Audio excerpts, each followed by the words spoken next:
అందరికీ నమస్కారం. కథ విందామాకు స్వాగతం. మహాభారతం ఎపిసోడ్ 5 కాశీ కన్యల అపహరణ అంబశాపం.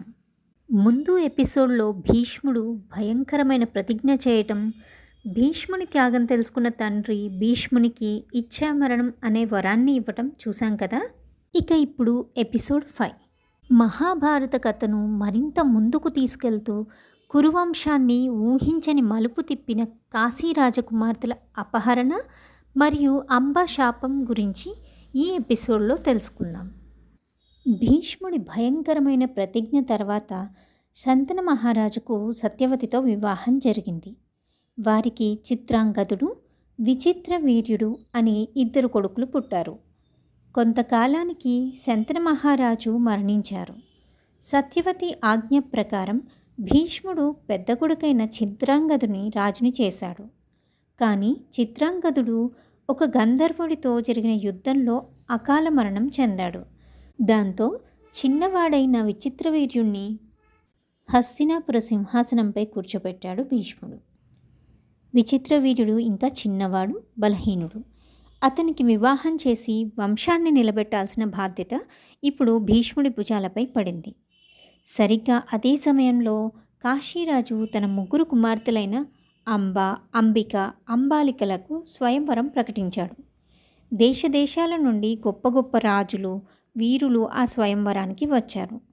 కానీ కాశీరాజు హస్తినాపురానికి ఆహ్వానం పంపలేదు. విచిత్రవీరుడు బలహీనుడని, భీష్ముడు పెళ్లి చేసుకోనని ప్రతిజ్ఞ చేశాడని హస్తినాపురాన్ని అవమానించాడు. ఈ విషయం తెలిసిన భీష్ముడికి తీవ్ర ఆగ్రహం వచ్చింది. కురువంశ గౌరవాన్ని కాపాడటం కోసం ఆయన ఒంటరిగా రథం ఎక్కి కాశీ స్వయంవర మంటపానికి చేరుకున్నాడు. అక్కడ ఉన్న రాజులందరినీ హెచ్చరిస్తూ 3 రాజకుమార్తెలను తన రథంపై ఎక్కించుకొని, ఓ రాజులారా, వీరుడైన వాడు కన్యలను పరాక్రమంతో గెలుచుకోవాలి. ఈ కాశీ కన్యలను నేను హస్తినాపురానికి తీసుకెళ్తున్నాను. దమ్మున్నవాడు నన్ను అడ్డుకోండి అంటూ సింహగర్జన చేస్తూ అక్కడి నుండి బయలుదేరాడు. అక్కడ ఉన్న రాజులందరూ ఒక్కసారిగా భీష్ముడిపై దాడి చేశారు. సాల్వరాజు అనే వీరుడు భీష్ముడిని గట్టిగా ఎదిరించాడు. కానీ పరశురాముడి శిష్యుడైన భీష్ముడి బాణాల దాటికి ఏ ఒక్క రాజు కూడా నిలబడలేకపోయాడు. భీష్ముడు అందరినీ ఓడించి ఆ 3 కన్యలను హస్తినాపురానికి తీసుకువచ్చాడు. ఇక అంతఃపురంలో అంబ, అంబిక, అంబాలికలకు వివాహ నిశ్చయ తాంబూలాలు సిద్ధమవుతున్నాయి. సత్యవతీదేవి ఆనందానికి అవధులు లేవు. కానీ అప్పుడే పెద్ద కుమార్తె అయిన అంబ కన్నీళ్లతో భీష్ముడి ముందుకు వచ్చి నిలబడింది. ఆమె ఏడుస్తూ దీనంగా, భీష్మ మహాశయ, మీ పరాక్రమం గొప్పదే, కానీ మీరు నా మనసును గమనించలేదు. నేను మనస వాచ సాల్వరాజును ప్రేమించాను. ఈ స్వయంవరంలో ఆయన మెడలోనే మాల వేయాలనుకున్నాను. పరశ్రీకి బలవంతంగా పెళ్లి చేయటం మీ ధర్మానికి తగునా అని అడిగింది. అంబ మాటలు విన్న భీష్ముడు నిర్ఘాంతపోయాడు. ధర్మం తెలిసిన భీష్ముడు మనసులో ఒకరిని కోరుకున్న స్త్రీని తన తమ్ముడికి ఇచ్చి పెళ్లి చేయడం తప్పు అని గ్రహించాడు. అమ్మా అంబ, నీ మనసులో మాట నాకు ముందే తెలిస్తే నిన్ను తీసుకువచ్చేవాణ్ణి కాదు. నువ్వు వెళ్ళవచ్చు. నీ ప్రేమికుడైన సాల్వరాజు వద్దకే నిన్ను పంపుతాను అని అన్నాడు. భీష్ముడు అంబను పల్లకి ఎక్కించి సాల్వరాజు వద్దకు పంపాడు. మిగిలిన 2 కన్యలైన అంబిక, అంబాలికలకు విచిత్ర వీర్యుడితో వైభవంగా వివాహం జరిపించాడు. కానీ కథ ఇక్కడే ఊహించని మలుపు తిరిగింది శ్రోతలారా. సాల్వరాజు వద్దకు వెళ్ళిన అంబకు ఘోర అవమానం ఎదురైంది. భీష్ముడి చేతిలో ఓడిపోయిన సాల్వరాజు అహంకారంతో అంబను భార్యగా స్వీకరించడానికి నిరాకరించాడు. అంబ, నిన్ను భీష్ముడు అందరి ముందు గెలిచి తీసుకెళ్లాడు. ఇప్పుడు నువ్వు అతని సొత్తు. వేరొకరు తీసుకువెళ్ళిన స్త్రీని నేను భార్యగా అంగీకరించను. వెనక్కి వెళ్ళిపో అని కోపంగా అరిచాడు.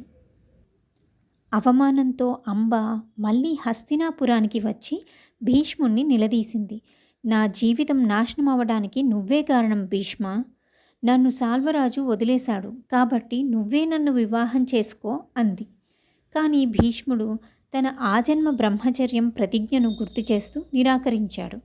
అంబ తనను పెళ్లి చేసుకోమని విచిత్రవీర్యుణ్ణి అడిగింది. కానీ అతను కూడా అన్న వదిలేసిన స్త్రీ అని నిరాకరించాడు. రెండు వైపులా న్యాయం జరగక అనాథగా మిగిలిపోయిన అంబ దుఃఖం క్రోధంగా మారింది. అంబ కళ్ళలో కన్నీరు ఆవిరైపోయి నిప్పు కణికల్లా మారాయి. ఆమె భీష్ముడి వైపు చూస్తూ ఉగ్రరూపంతో, తీవ్రమైన కోపంతో, భీష్మ, నీ ప్రతిజ్ఞ, నీ అహంకారం ఒక స్త్రీ జీవితాన్ని బలి తీసుకున్నాయి. నా దుస్థితికి కారణమైన నిన్ను నేను వదిలిపెట్టను. ఈ జన్మలో నిన్ను ఏమీ చేయలేకపోవచ్చు, కానీ ప్రతిజ్ఞ చేస్తున్నాను, మళ్ళీ జన్మిస్తాను. నీ మరణానికి నేనే కారణమవుతాను. నిన్ను ముక్కలు ముక్కలుగా నరికి చంపుతాను అని గర్జిస్తూ శపించి అగ్నిప్రవేశం చేసి ప్రాణాలు విడిచింది. ఆ అంబయే తర్వాతి జన్మలో పాండవుల పక్షాన శిఖండిగా పుట్టి భీష్ముడి మరణానికి కారణమవుతుంది. ఇదిలా ఉంటే హస్తినాపురంలో మరో ఘోరం జరిగింది. అంబిక అంబాలికలను పెళ్లాడిన విచిత్ర వీర్యుడు కొద్ది రోజులకే క్షయవ్యాధితో సంతానం లేకుండానే మరణించాడు. కురువంశపు సింహాసనం మళ్ళీ ఖాళీ అయింది. వారసులే లేరు. మరి ఇప్పుడు సత్యవతీదేవి ఏం చేయబోతోంది? వంశాన్ని నిలబెట్టడానికి భీష్ముని ప్రతిజ్ఞ మార్చుకోమంటుందా, లేదా మరో రహస్య మార్గాన్ని ఎంచుకుంటుందా? అసలు ధృతరాష్ట్రుడు, పాండురాజు, విదురుడు ఎలా జన్మించబోతున్నారు? ఇవన్నీ తెలుసుకోవాలంటే తర్వాత ఎపిసోడ్ వరకు వేచి చూడాల్సిందే. ఇదండి కథ. కథ వినడం వల్ల మన ఏకాగ్రత పెరుగుతుంది. ఈ కథ మీకు నచ్చినట్లయితే లైక్ చేయండి, షేర్ చేయండి, మరియు ఇంతవరకు సబ్స్క్రైబ్ చేసుకోకపోయింటే తప్పకుండా సబ్స్క్రైబ్ చేసుకోగలరు. Thank you.